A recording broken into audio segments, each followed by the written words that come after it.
Hey Boogie, do you have any tips for playing Gladiator? That is easily the most common question I get now that I've been streaming my journey with Gladiator over on Twitch. For those that don't know or who don't really tune into the streams, I'm currently rep 53 with Gladiator. I want him to be my first rep 60 hero so that I can finally have that super sexy, Super Saiyan effect. And Glad is one of my favorite heroes, and I figured, he doesn't really get a lot of love, so I would commit to him. As most of you know, he's not the strongest, so he requires a lot of work to play effectively. And whenever people ask me, I usually give them some general advice while I'm live, I'm playing, just kind of rambling a little bit and giving them some pointers, or somebody will DM me later and I give them a wall of text. So this is finally going to be my definitive answer for, hey, do you have any tips for playing Gladiator? This is going to be the video, so we're going to go through everything. To start us off, we're going to go through the max punishes. I always feel like that's the best place to start because when you know which moves are guaranteed off of the punishes, it kind of sets the framework for your general approach with the hero and kind of helps you set up your game plan, what your neutral game is going to be. It kind of takes away some of that awkwardness where you're just kind of getting the muscle memory down. You might still mess up some punishes or whatever while you're still getting used to it, but at least you have that knowledge and it kind of gets you where you need to be faster. So let's start there. I'll go through some of the neutral game stuff, ganking, anti-ganking. I'll even go through some of the perks. So this is the definitive Gladiator 101 guide. Let's get right into it. On a heavy parry, Gladiator gets a dodge forward light. Make sure it's the forward one, the side ones do not work. That's 20 damage.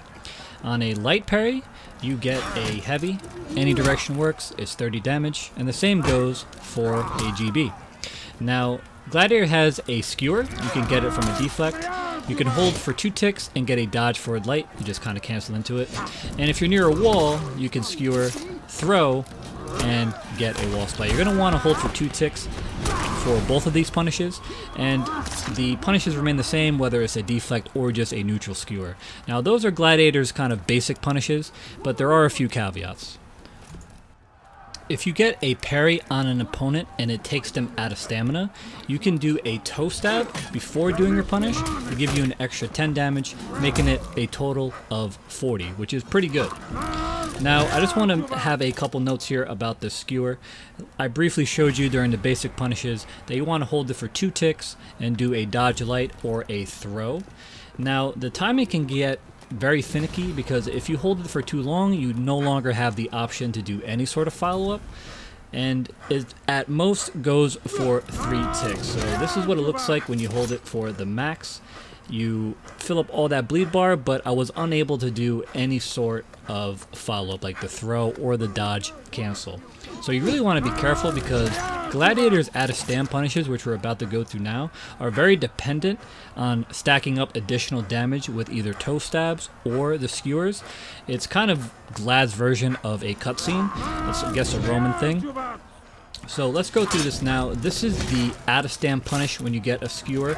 You're going to want to hold it for 2 ticks, throw, get the first heavy, feint the second heavy, get a toe stab, and then do another heavy. Now, while the skewer throw gets you 2 heavies, a normal GB throw will get you a normal light, feinted heavy into toe stab, and then follow up heavy. Now, all of these punishes, if you either don't have enough stamina or your opponent is regaining stamina too quickly, you can opt out of doing the toe stab and just go through with the heavy. Now, you can get a little bit more complicated if you want on the side throws. You have to whiff your dodge light and get the skewer on wake up, and then go ahead and get your 2 heavies like you would do on a normal skewer throw. Now, that timing is very strict, and it's not very practical outside of 1v1 situations. I play a lot of 4, so you don't see me doing that very often. The timing is super finicky, but you can make it work, and you can really style on your opponent if you so choose.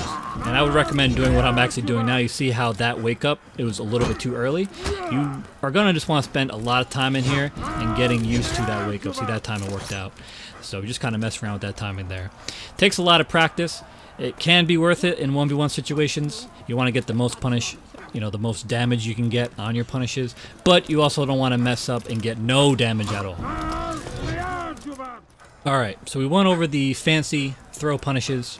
Just want to let you know, on an out-of-stand parry, you get the 2 heavy punish with the toe stab in between. Now ideally there on the top guard you'd want to get the deflect to just stack a little bit extra bleed damage there. But just remember, with all of these punishes, if you have enough stamina and your opponent still is drained on stamina, do the toe stab. But if not, don't be afraid to do a normal punish like you see here, just no toe stab in between.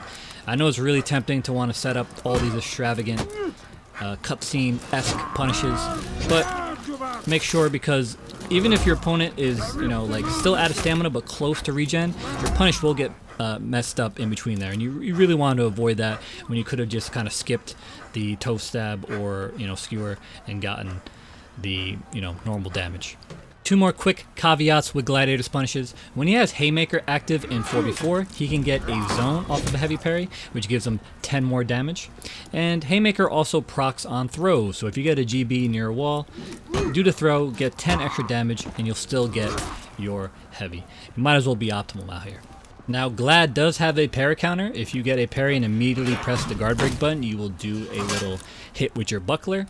Now, Haymaker works on that, but it doesn't guarantee any damage, so you only want to use that to ledge. Don't use it otherwise. I'll find you. I'll find out.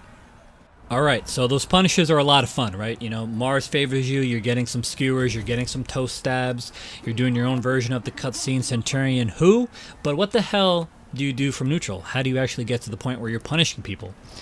And this is where your work is going to be cut out for you. Everything Glad has is reactable. His guard is the shortest in the game. A lot of attacks are going to sneak through because of it. So your game plan generally is a lot of single hit stuff. A single light attack, a raw heavy, or a heavy feint to kind of throw them off a little bit. You really want to dull their senses. You really got to use the full extent of the kit. Now, the light attack isn't the fastest in the game by any means. It's decent, it will land sometimes, but you're really going to have to keep mixing them up because you will get found out if you keep throwing lights like this. And for the love of God, never use that 4-hit light chain. It will get parried every time. The toe stab is what Gladiator is known for. He can use it to extend chains, or he could do it from neutral. It's 600 MS, it does 10 damage. It's a pretty bad move. It's usually not worth the risk of getting dodge, GB'd, and giving up big damage. You know, what you can do is you can skewer on the side the toe stab comes from to kind of dull the senses and make it more likely one or two will land a match. That's really all you should do. And now the skewer is kind of the same thing. You can use it to extend any chain. Now, Glad does have a 2-hit heavy chain, and the heavy finisher can actually be delayed quite a bit, like you see there.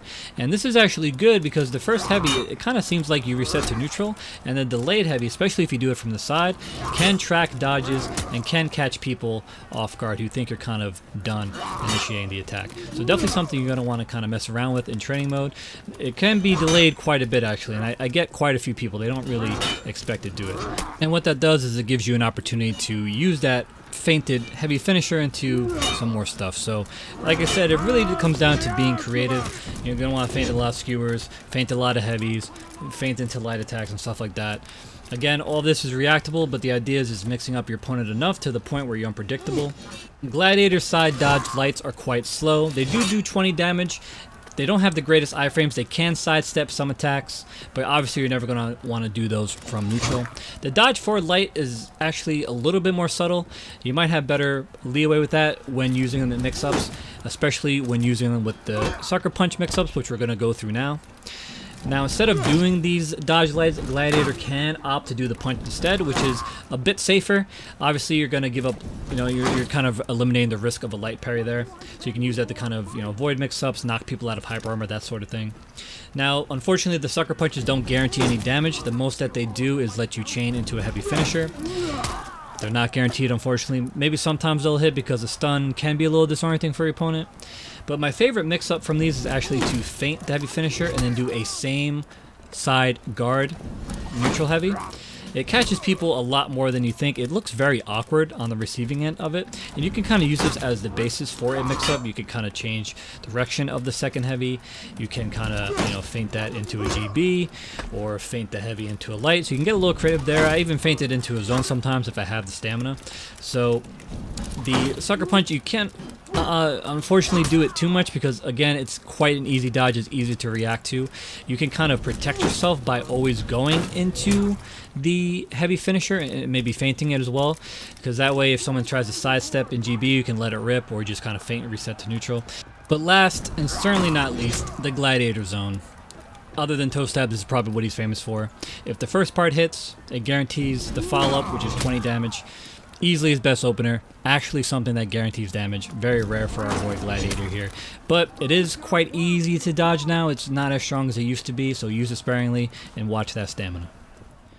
If you really want to represent the Glad gang, you're going to have to bring him into 4v4, get those reps, get those fashions. So how do you gank with him and be a good teammate so that way it's not a complete eye roll when you lock him in? The main thing is the toe stab. The toe stab, especially when you are sneaking up on somebody on the off guard, it guarantees a teammate's heavy. Now, you don't want to be brain dead about it. This is purely for a damage setup. You don't want to get too crazy and start spamming it and start interrupting more damaging punishes and stuff like that. But in terms of starting to secure damage and securing kills faster, this is definitely a good way to go about it. You know, obviously the toe stab is still pretty slow. Another option would be to try to throw out some skewers, but that requires a little bit more setup. So the toe stab is definitely your best bet.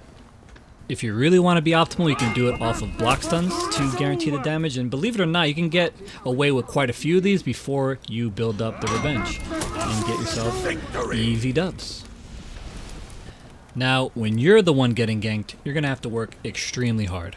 Gladiator has an excruciating amount of recovery time on almost all of his attacks, his dodge light being chief among them. That's a GB if your opponent on the off guard knows what they're doing. Now, we talked about how strong the zone is as a tool in general. Again, a lot of recovery after that. If you have a competent enemy on your off guard, they will punish a lot of the things you commit to. So it really comes down to trying to build revenge, have a strong defense, and punish when you have the opportunity to. And you are going to want to try and extend all of your chains because, again, there, one single light attack, because you didn't commit to the chain, put you in recovery. So using skewers and heavy finishers, feinted heavy finishers, are going to be the key to success to make sure you're not always caught in recovery. This is honestly hard to demonstrate in a controlled environment, but the premise is that extending your chains with either a skewer or a heavy finisher, even if you feint it, is still better than just leaving yourself in recovery from a single attack. So at least you can make kind of a judgment call in whether you want to do a target swap or maybe your opponent is playing sloppy on your off guard, setting up opportunities to catch them in the recovery. And again, just that feint, doing the second command and feinting is just a better, more active situation than just kind of sitting there from the recovery of a single attack. And remember, your dodge light attacks can chain into heavy finishers or skewers as well. I know I said that they're terrible earlier on in the video, and they are in terms of iframes, but at least they give you some options to sidestep attacks. I know I mentioned the side heavy finisher has a decent hitbox earlier on in the video, but I just want to reiterate it here because it could be used as an external attack here. You see I was able to hit the raider that I wasn't locked onto while also hitting my intended target. And the heavy finisher can actually be chained into a skewer, giving you some more options when anti-ganking. One last Glad anti-gank tip: if you get a skewer from deflect or neutral, you're vulnerable to GB, and you also can't pop revenge while you have them in the skewer. So to give yourself that little bit of vulnerability and protect yourself, commit to the throw early, so that way you can pop revenge or deal with your external opponents as needed. Alright guys, I'm going to wrap things up with the feats and the perks. I actually didn't get footage of the feats menu for some reason, my apologies there. But tier 1, you're going to want to run Bounty Hunter. Tier 2, you're going to want to run Haymaker. Tier 3, the Trident. Tier 4, Fear itself. Now the tier 3, you could run the bomb if you choose. It could be helpful for clearing minions or just general team fighting. But in my experience, the Trident is just a surefire way to get big single target damage, which comes in pretty clutch. And also, Gladiator's slow, and you could kind of catch people running away with that as well. Which segues nicely into the perks here, because Gale Storm is the first one right off the bat. Now, it might not seem like a great perk on the surface, but considering how bad Gladiator's movement speed is, this really does help. Getting a kill and then having that boost to either, rotate to another zone or team fight, or just disengage if you're starting to get ganked and the situation is not favorable, definitely really kind of helps with that weakness Glad has. Devour is a no-brainer for me. Bounty Hunter is already a good tier 1 feat. You get health off of a kill, but if you do get an execution, you're getting even more health. There's really not a good replacement there for me. Now, Crush Them. This is definitely more of a preference thing. I can see why you might want to go with a different perk, but I get myself in a lot of anti-gank situations. So when I'm, fighting multiple opponents and I get one down, my next move doing more damage has definitely helped me in the past. Has definitely helped me, win more anti-ganks. Early Reaper is basically just the reverse of Crush Them, and I don't know about you guys, but I do a lot more killing than I do dying. And Survival Instinct, that's just trash. You're not going to need that. Endurance, Gladiator is stamina intensive. Me personally, I'm not a big fan of perks that require building stacks, especially since Gladiator struggles to get renown because he doesn't really have any minion clear. And since he's so slow, rotating isn't always a surefire thing. And Headhunter, more health isn't going to help Gladiator do what he does right now. So Galestorm, Devour, Crush Them are my preference. Again, I would really recommend running Galestorm and Devour. They're easy to build for in terms of your gear, and the third one can be up in the air, but Crush Them I think is a safe bet. Endurance if you don't really value the bonus that Crush Them gets you. There you have it, my definitive Gladiator guide. I hope you found this helpful. I tried to be as extensive as possible, but if you feel like I missed anything or if you have any questions, please let me know in the comments. I'm happy to answer those. And like I said earlier in the video, I'm going to follow up this guide with some gameplay videos, specifically for before gameplay, so you can kind of see some of the anti-gank tips I was showing you in action and how I kind of get some success with a pretty low tier 4v4 hero. This is actually my first guide for a hero that's been out for a while. I usually only do the early access hero, so just kind of let me know what you think. That way I can maybe do better next time for another hero I feel I'm proficient at. Not pretending to be the best Gladiator, but I think I play the hero very well, and I'm happy to help some new members of the Glad Gang get started. Remember, when you're out there playing Gladiator, you represent for the Glad Gang, and we do what we can. Low tier, no fear, baby. I'll see you guys for the next video, and if you want to check me out, I'll put my Twitch stream link in the description. It's just twitch.tv/LightBoogey. I'm on there way more often than I am on YouTube, unfortunately. I'm trying to get better on YouTube. I know I say that with pretty much every video, but I'm working on it, guys. Thank you so much for the support. See you next time. Peace out.